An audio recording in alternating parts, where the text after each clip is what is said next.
We got very special guests in the franchise room today. I got the comedian, I got the actor, I got the pioneer, I got the all-around international player, Panda, in the building, man. What's good? Hey, man, living life, trying to get it like everybody else. Man, appreciate you coming into the franchise room. Just wanted to chop it up with you. You know, you can go ahead and brush your shoulders off, man, because I think you're the first guest in probably about 2 or 3 years, man. I just now cracked the franchise room back open, man. So I'm very pleased and honored to have you to kick it off with me. All right, man. I'm glad you're having me on here, man. You know, any project that you're a part of, you know what I'm saying? I just want to be in there, in the shadow or something, man. I'm just opening curtains for you. Let me first ask you, where the origin of the name Panda came from. Well, man, I was just going by Ty first when I first started doing the comedian deal, and next thing you know, it was one of those things where they found out I used to teach kung fu and martial arts and capoeira and stuff. So they was like, "Oh, you like Kung Fu Panda, huh?" So then they just started saying, "Hey, Thai Fu Panda," and they introduced me one time at Stanford like that as a joke, and it stuck. Yeah, it stuck. A lot of people liked it, and it stuck. That's what's up. Now, it's very original, you know, and I like it. So, you know, yeah, I just wanted to know about that real quick. Well, let me ask you this. How'd you even get into comedy? Like, what was that first break like for you as far as just from just thinking about doing it to actually saying, okay, I want to do this for a career? Well, I don't really, you know, I was thinking about that the other day, how I got started, and it's kind of a blur to me right now. I got up there. I've always, you know, been a little bit of a live wire in front of everyone. It doesn't matter, strangers, not just my friends or anything like that. And I really don't know how I became to do it. I went out to Stanford one night, and I got on this list, and I got up there, and I felt comfortable, felt like home, man. Felt like that's what I need to be doing. And was it something? My fault. No, I got my first laugh when I got up there, and it felt good, you know. I really couldn't hear it at first. For a long time, I couldn't hear the laugh. Yeah. But after the show, when you're making other people feel good, it was like, man, this is some nice stuff. Kept going, let me ask you this. Was it somebody that you knew, like a personal friend or maybe a celebrity or something that was that inspiration to kick it off that first time? A buddy of mine had asked me to go ahead and do it. Said, man, you need to be on stage doing something. And I was like, man, I haven't been on stage since I was in high school. And I was like, I don't know. It's like, man, well, you already, you know, act the fool in front of strangers and everybody else. Just get on the list and give it a try. Because there was nothing I never thought of personally by myself to just be like, hey, I want to go and do stand-up. So it was a little bit of a friendly push there. And you wanna give them a shout out? Are y'all still cool? Yeah. We still cool. You know what I'm saying? Matt McGinnis, he's another. He's actually part student of mine. He used to be one of my students, and he does comedy. Matt McGinnis and Matt Keck, they do their thing. Matt. Huh? Well, appreciate it. I said, all right, Matt, just want to shout you out too, man. Appreciate you helping start this great career in the making. Yeah, man, because it's going great. It's about to go. I mean, I'll be touring on 2 different tours, starting at the beginning of the year.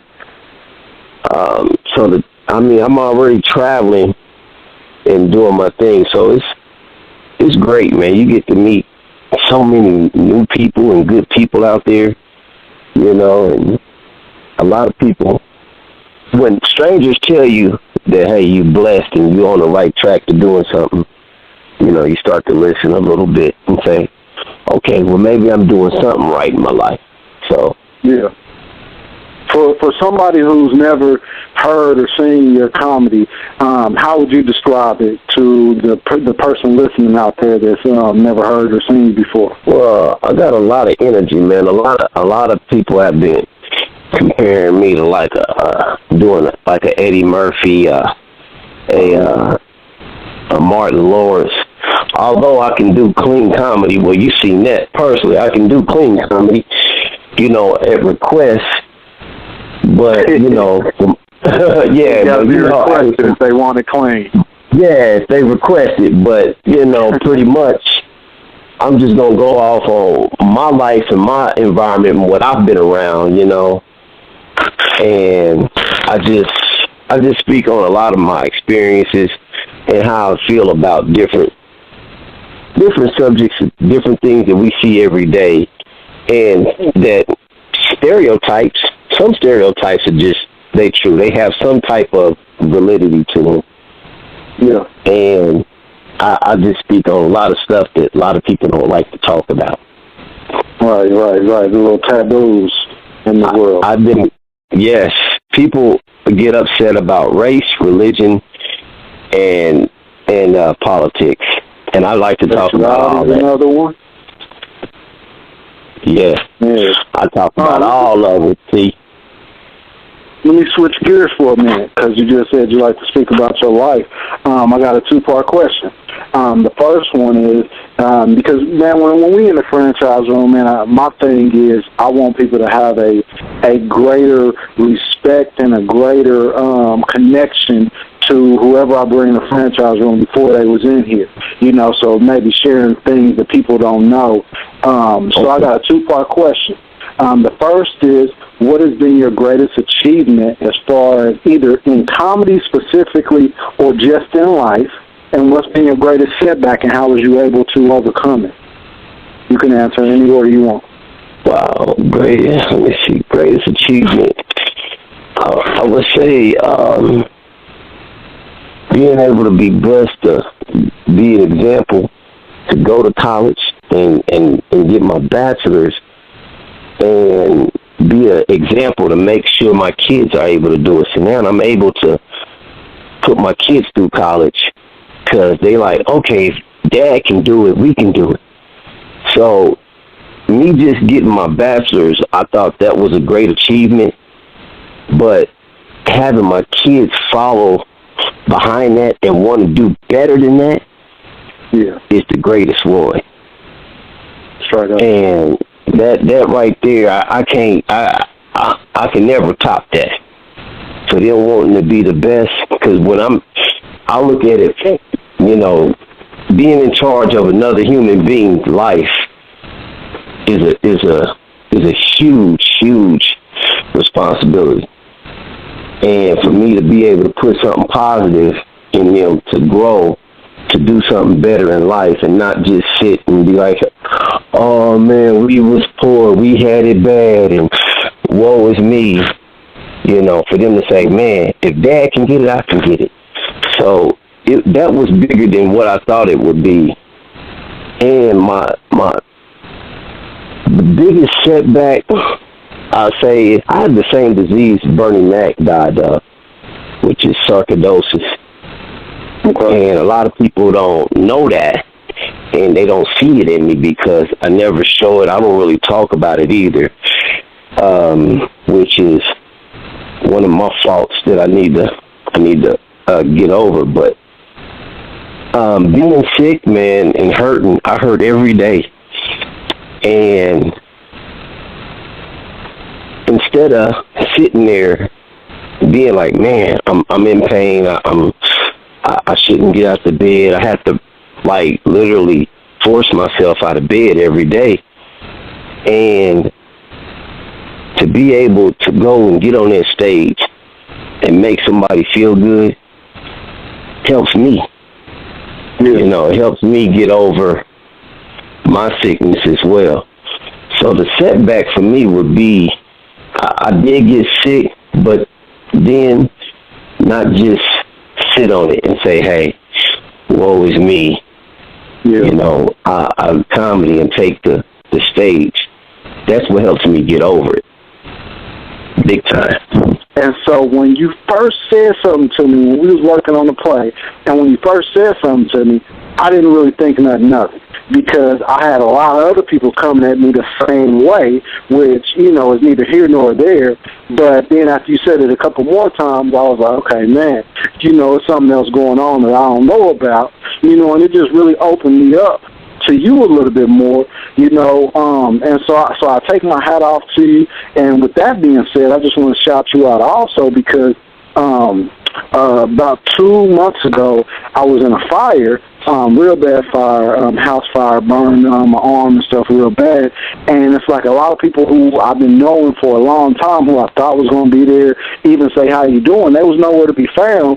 But, you know, I want to shout you out, man, for the man that you are, because you not only reached out to me to see if I was okay, but you actually came to visit me and dropped off, you know, a couple things, man. And I just want you to know from the bottom of my heart that I will never forget that. And I always got you because of that, man. I mean that.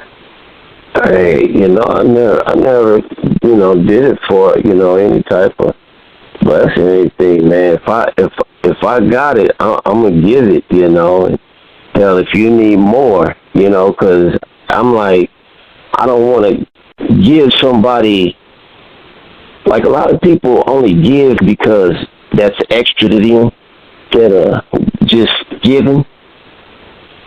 And, you know, and I think, you know, a lot more things happen better for you when you just give, instead of thinking like, oh, what do I have extra I can afford to give away and not miss it? You know, I didn't care about that. I'm like, all right, man, what, this brother went through a fire. What does he need? You know what I'm saying? What does he need? You know, you taller than me, brother. So I was like, okay, I have to figure something out here. You know, I'm like, I don't want to give them nothing where they looking like, hey, look here, right, man. You ain't in 8th grade no more, brother. You gonna have to go ahead and get some pants to fit. You know, I'm like, man, okay. I'm thinking, I'm like, wow, okay. I'm looking at J's and all my shoes, like, man, okay, I want to give him some shoes I know he can fit or whatever, man. And, wow. But I just went through everything, man, I could, and just was like, okay, let me see what I can give him that'll fit you, you know. As a matter of fact, it's getting cold, man. You need a jacket by any chance? Man, you already know. Shoot, I need a jacket and about 5 stacks. Man, I got a coat for you. You got the jacket and about 5 stacks. We gonna hook up. All right. You said what? That's what's good. I said you got 5K to share? Man, I ain't got 5K. I ain't got that bread there. but I do got some coats, man. I got some nice coats, man. You know, and that's where the whole T to the real came from. It's just like, you know, a lot of people say a whole lot of things, you know, that sound good, that make people feel good, but as far as like actions lining up, you know, it's kind of becoming an endangered species, man, for people to walk what they talking. So, you know, I just appreciate that, man. Let's change gears one more time, and talk about the project we just got done doing. First off, just share, just give like a quick summary of your take on it, your experience, and just share that with the people listening. Well, the play was, and I'll be the first to say I'm a spiritual person, not any involved in any type of specific religion. You can't call me a Christian or a Muslim.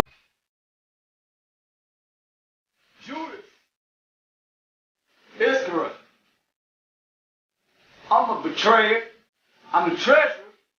I'm an outspoken leader, a violent nationalist, and I follow Jesus for my own dream. And then this play,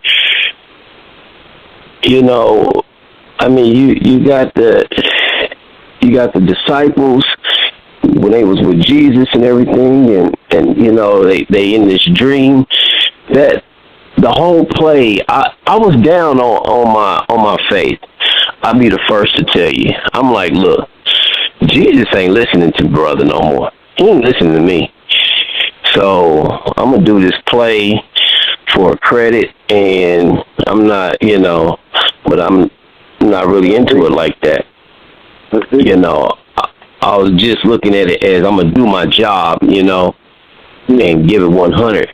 But as it goes on, man, the songs and everything else, and everybody coming together the way it did, it was some inspirational stuff. It was very inspirational for me. Man, I met some real good people, some very, very good people that I'm still in contact with today over that play. And I'm just like, it was moving. It moved the heck out of me, bro. I mean, it really did.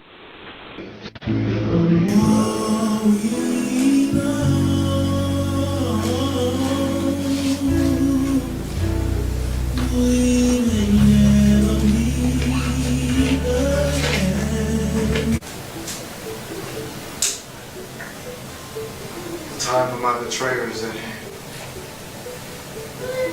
Is it I? Surely it's not I, Father.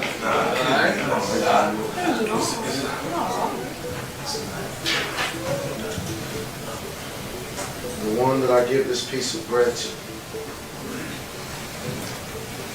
is the one that betrays me.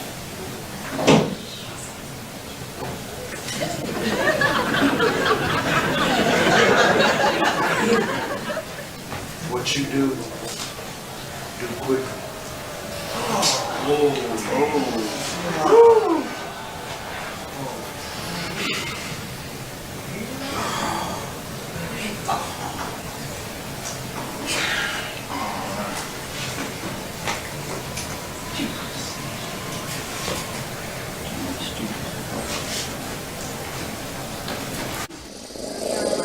See some of these Bible stories are familiar. We just put a little twang on it, Okay. And I wish that we can be still doing this play and taking it on the road, because it's very inspiring. Very. It lifted my spirits up for real. Man, it really did. That means everything to me. At the end of the day. Yes. May y'all have a long, loving, at least painful marriage.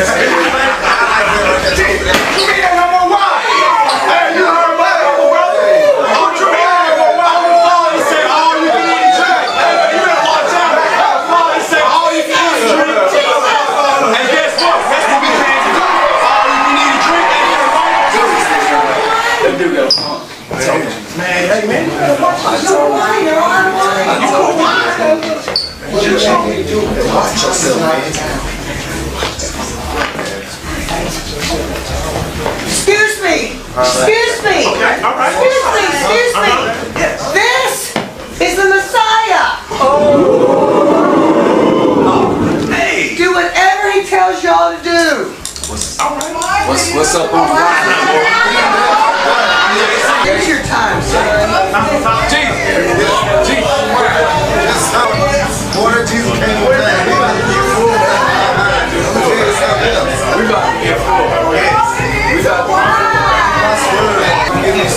Excuse me, Martin.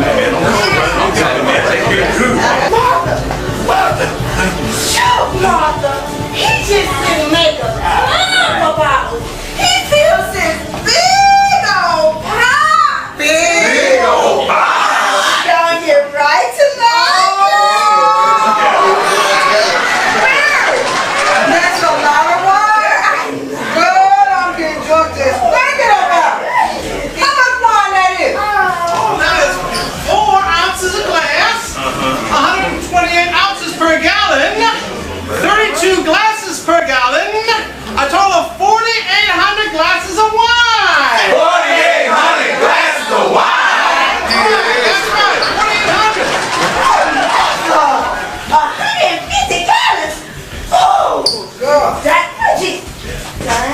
Jesus.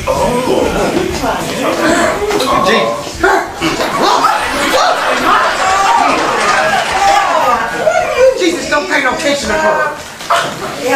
Hey, Hopkins said, he who gives neighbor drink, make him drunk. What he said? What? Hopkins. Did you know wine is mentioned 231 times in the book? And there's 3 Hebrew words. Three. Yayin. Intoxicating fermented wine. Charosh. Fresh grape juice. I'll take that. Shakar. Intoxicating, intensely strong drink. Wow, how you know all that? Clear understanding of fermentation of the sea. Quick up media ain't going over there. Pass your back to you.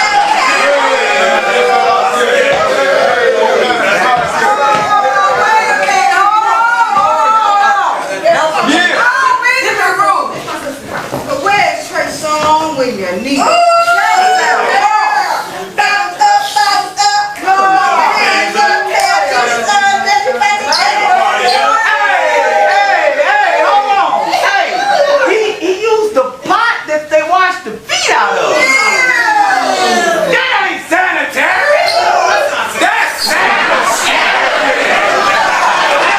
It lifted my spirits up, for real.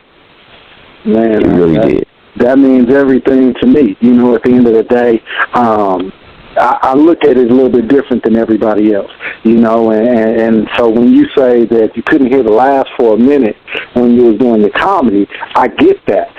Presenting the first award is myself. And I also want to bring up my main man, Judas. Where Judas at? Come on up. Let's show some love.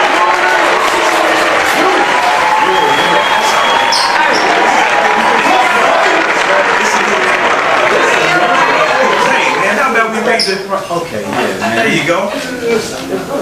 Presenting the Best Actress Award. We got Mama Mary for her role in New Jerusalem City.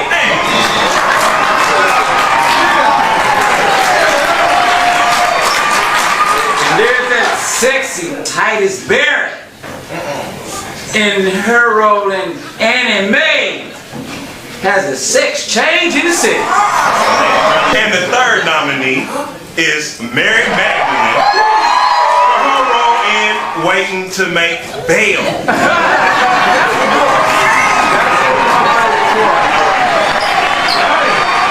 And the winner is Mary Magdalene. There you go. Come on.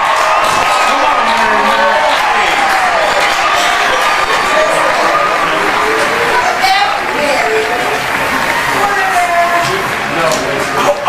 Matter of fact, I'm sorry. I want to also thank Go Chicken Go for sponsoring us with our 2013 Idolatry Award. Isn't it so lovely? You agree? Put that in your purse. I just want to thank you all for this award. I know I deserve it. And any of you FBS boys available after the show, I'm available. I'm sure you are.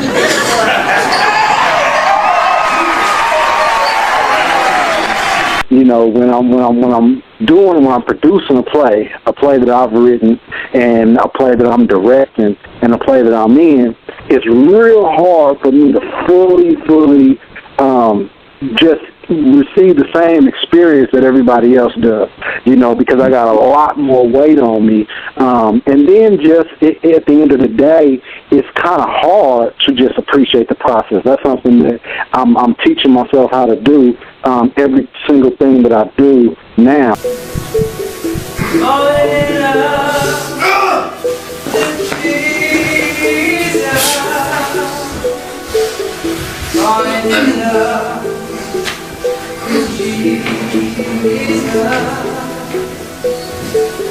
Falling in love with Jesus. Best thing I ever done. Best thing I ever done.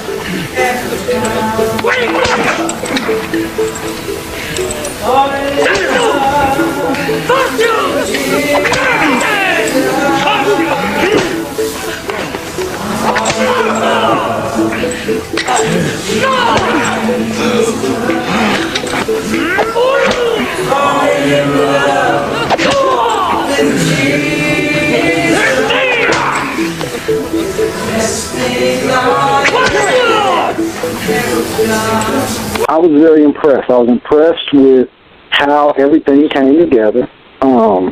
Shout out to Tom and what was my Pam?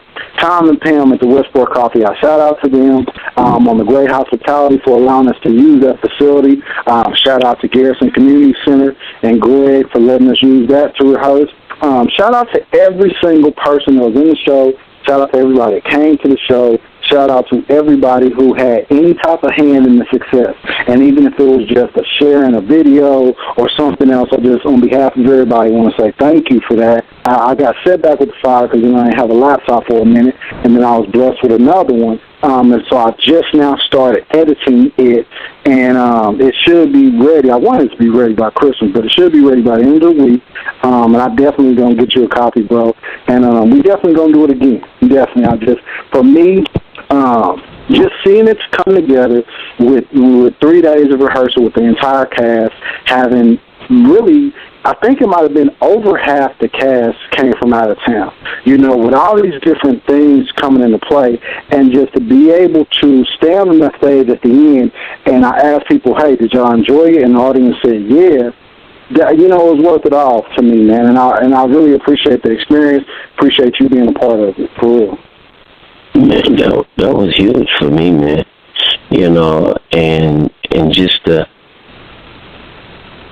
whole experience, man. Just the energy of the play itself is moving. Man, while I'm thinking about it, because this is the thing, man, and that's the reason why I don't hold on to material stuff too much, because I've lost a lot of things that was real valuable to me. But had not my laptop, but had my tablet stolen, and that had the video footage from the comedy concert on that Friday night. So that's the only reason why I ain't put that out yet. I lost that completely, man. So just wanted you to know what was up on that end. But I was very impressed with your performance that you did, man. I really enjoyed it. Man, you got a way to bring it out, though. You can bring it out. Just getting people. I couldn't do it, bro. What you're doing to try to get everybody, because it's like you gotta get everybody to focus. Yeah, on one major thing, but then when you start talking characters and everything else, it's like, hey, they got to kind of get their own direction. So to direct everyone individually, man, that's some bad stuff right there, brother. I just be like, look, man, y'all need to just get in the game. Y'all can do it. Just feel it. Y'all can do something. Let's dig a little bit deeper, because, I got a lot of different listeners out there. I got some haters. I got, more supporters than anything. But, it's a lot of different, what do I want to say? Like, people make a lot of assumptions, that don't know me or never worked with me before, or maybe even somebody that's worked with me years ago, but just share your experience from working with me. Because you said you couldn't do it, but at the end of the day, I don't think I'm just your average, typical anything. So, it takes a special type of person to work with me. So I'd just like to hear your feedback on that experience. Well, you can't take nothing personal. You got a direction, you got a goal, and I think a lot of people that do hate or whatever, they taking what you say out of context, and I think a lot of grown folks want to be coddled, and you're not the coddling person. I'm not. I try to be sometimes, but it don't work for me. But being grown, man, you shouldn't have to coddle a grown person. Listen, this is what it is. Just like, I mean, at any job or whatever, hey, this is what it is. You're going to get on the phone. You're going to answer these phones. You're going to do this. You're going to do that. I don't have to be your friend to tell you, hey, this is what you have to do, especially if you take a job. And you like, hey, look, I'm trying to get you guys to get focused on what you're doing and just taking direction. I think a lot of people, took it the wrong way, like, I mean, as far as even parts, when we was talking about not having a set part and not getting focused on just that, because you might change it. So, I mean, some people got upset because they got comfortable with that part, and they didn't really listen to the words you were saying. Hey, don't do this. Don't do this because this might change. Right, exactly. I was telling people up front what it was. Like, and when you want to be coddled, it don't work that way. This doesn't work that way. It's going to change because, and I'm glad that you did that at the beginning, because we had to change things, remember, as we went. Man. And the people that you had on staff and in the play, hey, we changed. We switched gears in that play like nobody's business, and we made it work. Right.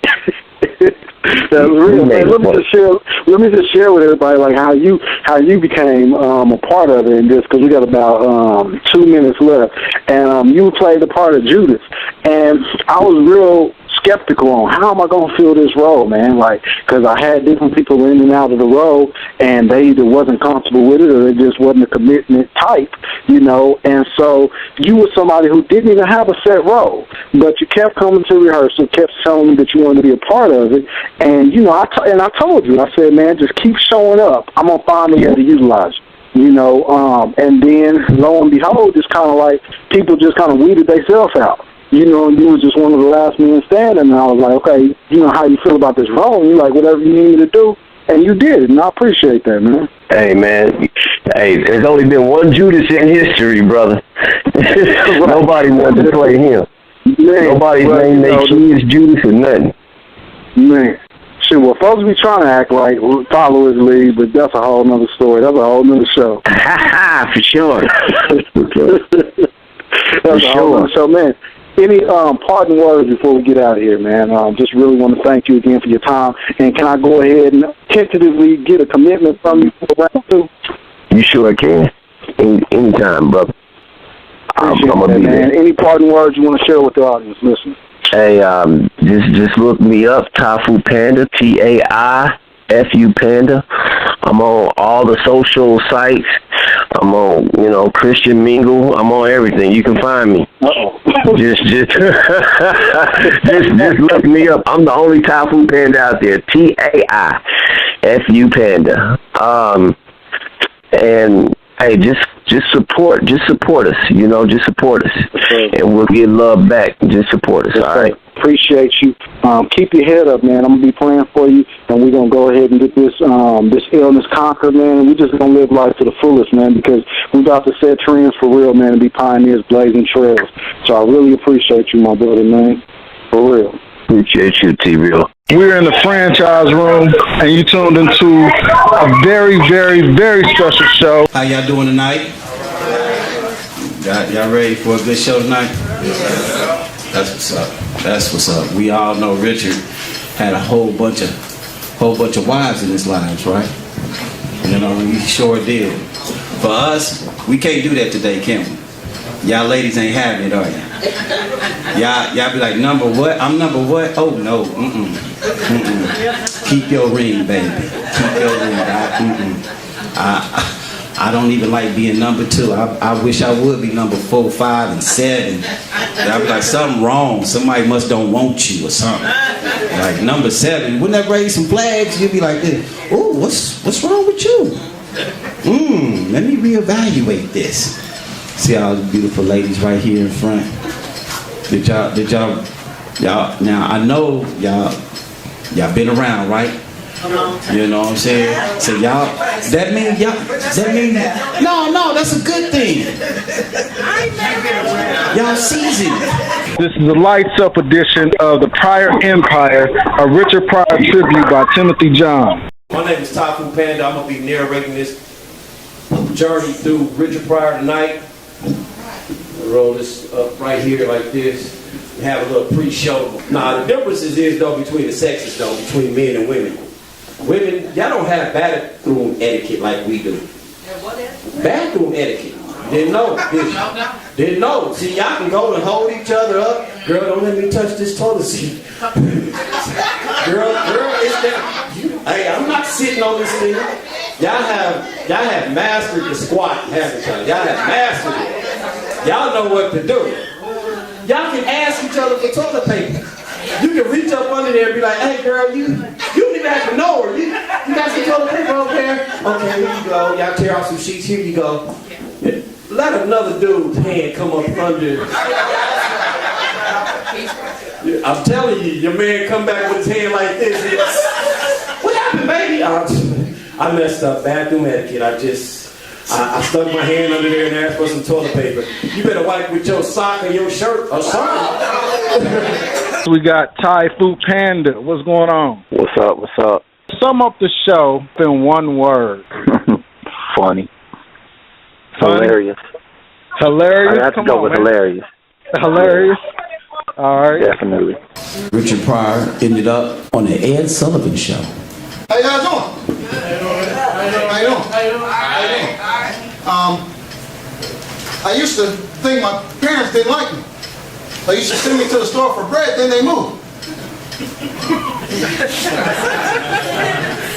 I grew up in an average family, 11 kids.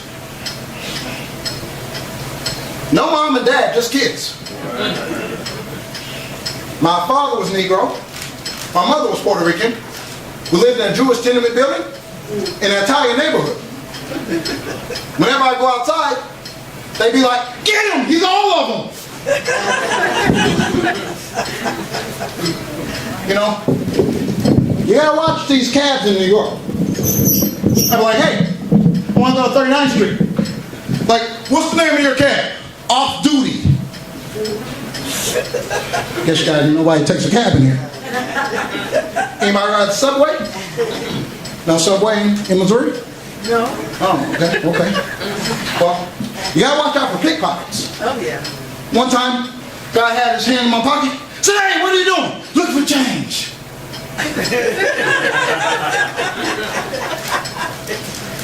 That's good. Thank you. I thought so. My wife didn't, but that's another story. But you know what? This is how you handle those. Somebody put their hand in my pocket. I said, "Hiya!" It was an 80-year-old woman. Okay, that's my time. Thanks, guys. Give it up. Just kind of give some feedback and just share your thoughts as far as just the experience for you. For somebody that wasn't there, like describe it to them. Like compare the first show to this show. Share like any differences or what was the biggest difference for you? I think it actually moved smoother than the first show. You know, it moved a little bit smoother. You know, the questions that a lot of people had, actors behind the scenes had, was minimal. It was very minimal. And well, depending on whose point of view. So you talking about asking you? Because I was getting hit up. True that. I was getting hit up between scene changes and during scenes. That is true. But I think for the most part, and the crowd participation was a lot better in the second show. Mm-hmm. They really got into it. By the late 1960s, he released his first comedy album. And then one night, things changed forever. There was a world of junkies and winos, pool hustlers and prostitutes, women and families screaming inside my head, trying to be heard. That's what Pryor remembered. The longer I kept them bottled up, the harder they tried to escape. Coming to the stage, give it up for your headliner, Richard Pryor!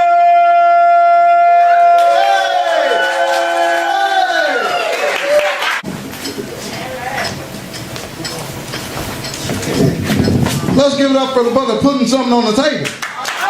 All right. Yeah, that's good. Yeah. Hey, there you go. We still on the Ed Sullivan show, that's all right. It's been about 10 years, but I'm still hanging in there.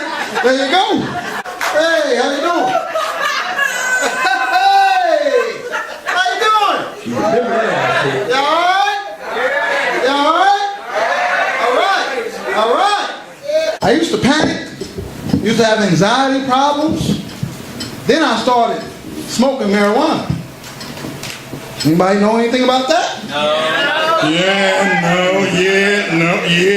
No. Shh.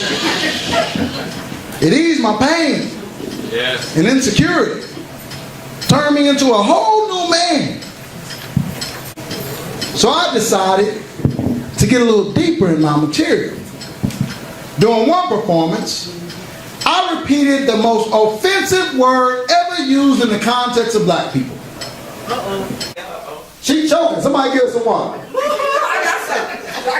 Well, drink it, nigga. Nigga. And I just kept saying it over and over again. Nigga. Nigga.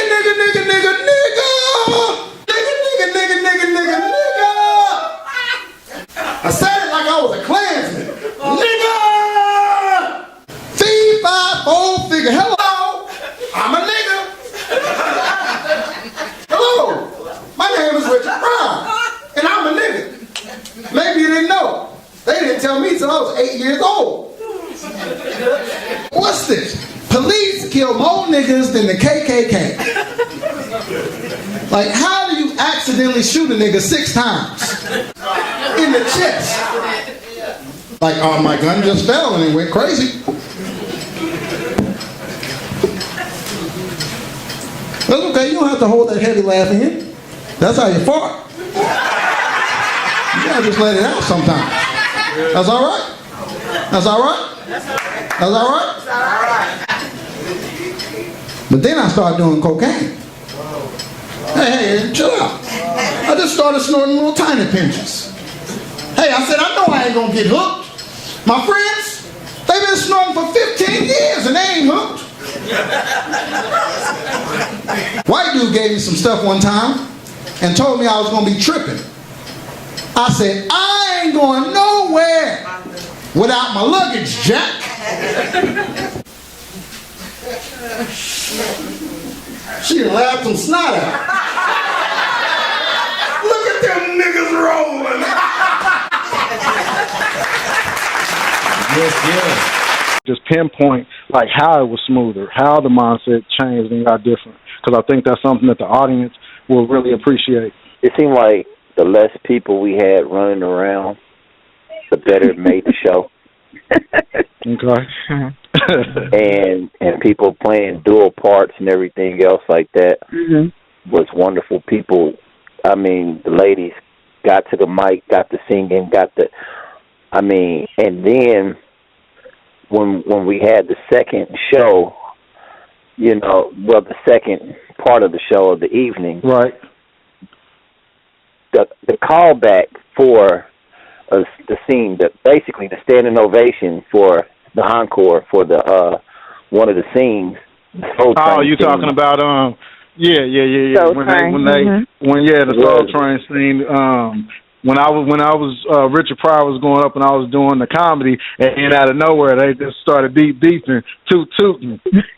Yeah, and it was and that right there was, that's a standing ovation, man. That was the highlight of the show, man.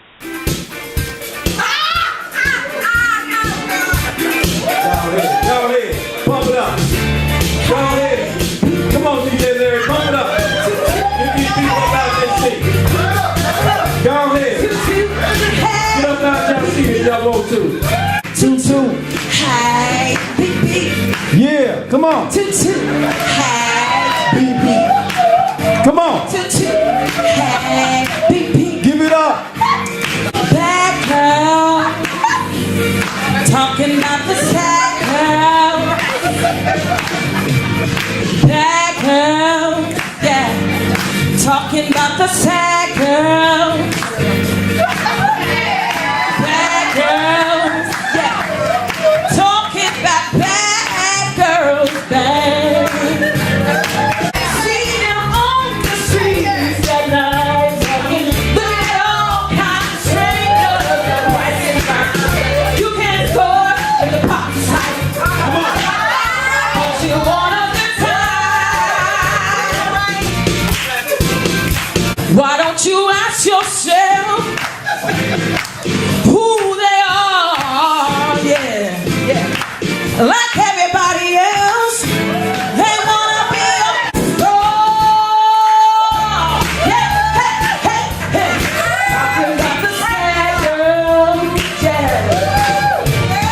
Sad girl, yeah. Just a silly sad girl.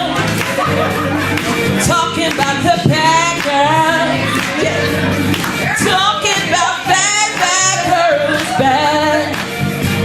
It's Friday night and it's everybody's good and feeling right. We are having some fun tonight, but we wanna get down. Hey. Why don't you ask yourself who they are? Like everybody else, they wanna be a star.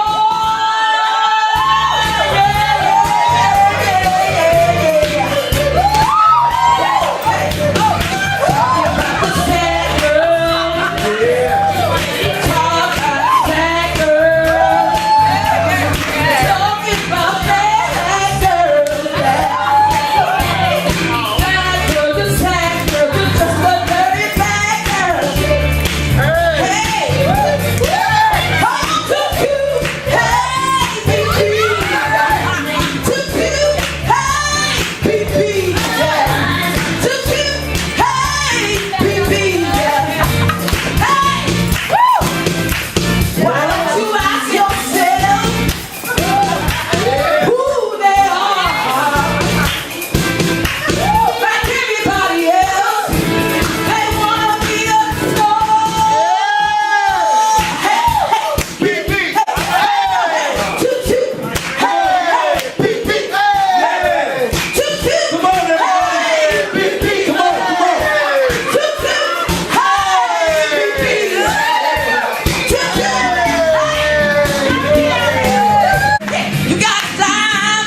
Yeah. Hey, mister. Do you wanna spend some time? Yeah. Yes, I do. Woo. I got what you want. You got what I need. Oh yeah, baby, come on, spend it on me. Hey, mister. I spent some time with you. Yes, you can. With you. Yes. You fine. Yes. With you. Yes. Hey, hey, hey. Too cute. Hey, baby. Too cute. Hey, baby.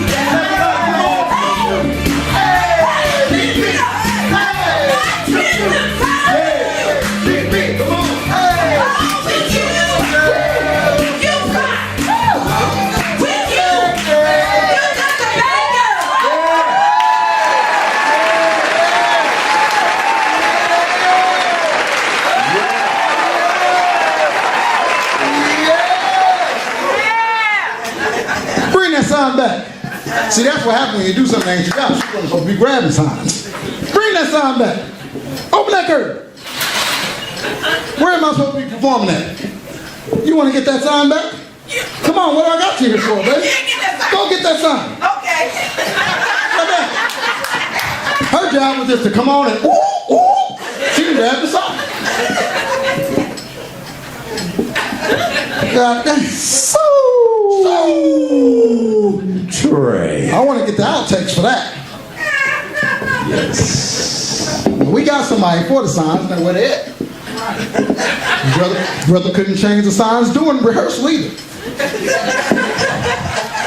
He will be docked. They really laughing that stage, y'all don't understand. See, they laughing, they understand what I'm talking about. You all right over there? All right now. You ever get a cough drop or some water? Yes, I did. All right. All right. Well, guess what? I just got a Grammy for my new album. Give it up, give it up, give it up, give it up! Yeah. Uh-oh, hey, big. Hold on, let's bring it back down. 2-2. Hey, where you at, Pam? Come here, girl. Come one more time. 2-2. Hey, big. Come on. Hey, come here, y'all. 2-2. Hey, Soul Train. Come on, everybody. Hey, big. Come on. 2-2. Hey, big. Come on. 2-2. Hey, come on. 2-2. Come on. 2-2. Hey, yay. Let's do it. 2-2. Yay. We partying. 2-2. Yes.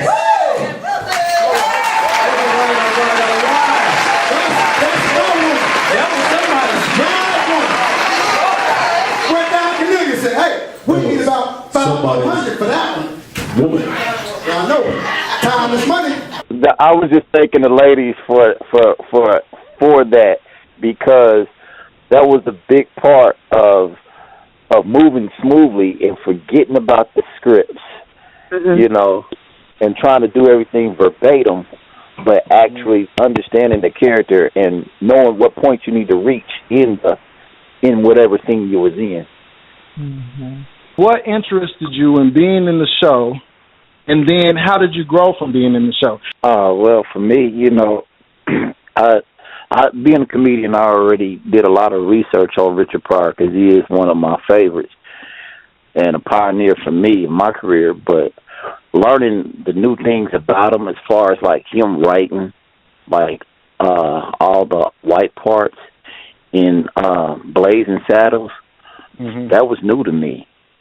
And it made me go back and look at the movie again, like, that was genius. I didn't even know. I'd have seen the movie a million times, but it had me go back and start doing different research now because of it.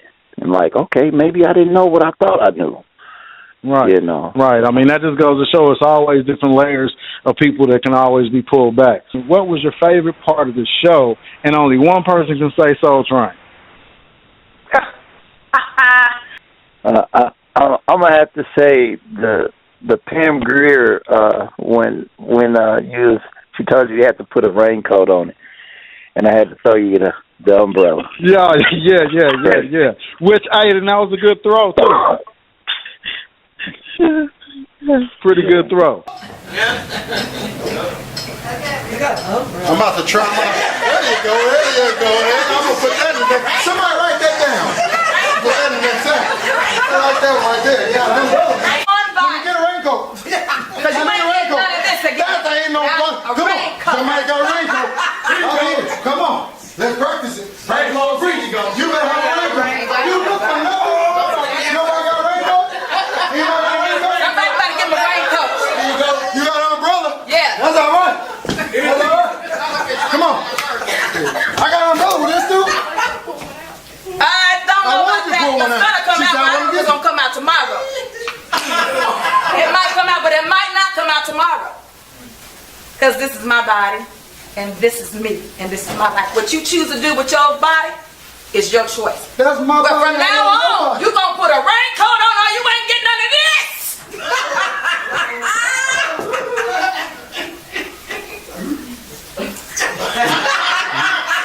I gotta find a raincoat now. I ain't about to get that up for nobody, Jack. That's right. That's right. We're gonna need that umbrella. Now, what about the second show when you said you wanted to get high and old girl made she actually Man, that's edited. Nobody is ever going to even see that. But for our imagination, in the franchise room, no worries. But it's all good. But that's an example of how we just kind of took whatever that came with us. But to go back what you just said, Lorraine, when y'all need to stop it. Y'all I'm trying to get it out. Everybody get that laugh real quick. I need to get high. Okay, stand on the chair. There you go, you're high. Oh, Richard. That girl Panda did something funny.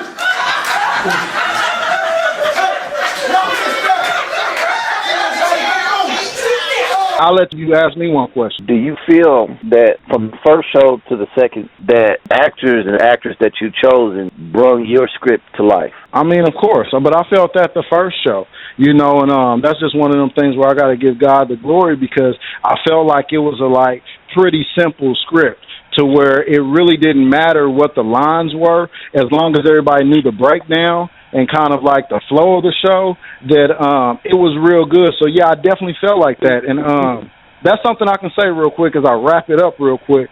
But from seeing the second show from the first performance, it was just like leaps and bounds, just as far as being more growth shown and seen. So shout out to y'all. To everybody that's listening, thank y'all for listening. I want to thank all y'all for joining me in the franchise room. I really appreciate you, my brother, man. For real. Appreciate you, T-Real. I ain't going nowhere. I got too many damn jokes to tell. Listen, love y'all Facebook, family, friends, fans, everybody. Mad love to my new friends that I've met. This is your boy, Panda. I'm out. I met Tarik in 2013 when I gave him his first acting job in my play Superstar Dreams the Believers, about Jesus and his disciples walking in today's time.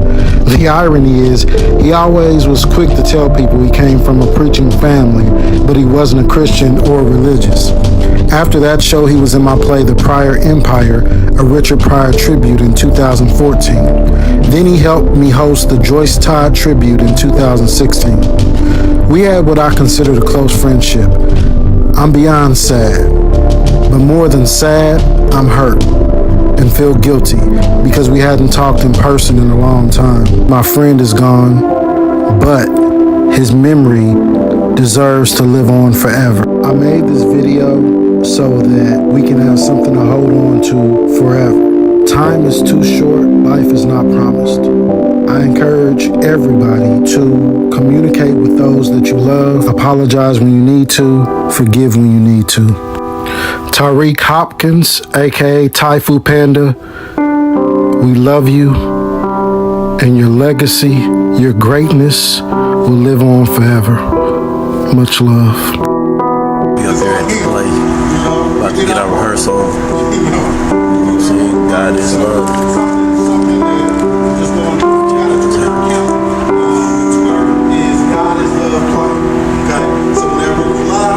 Yeah, you know me.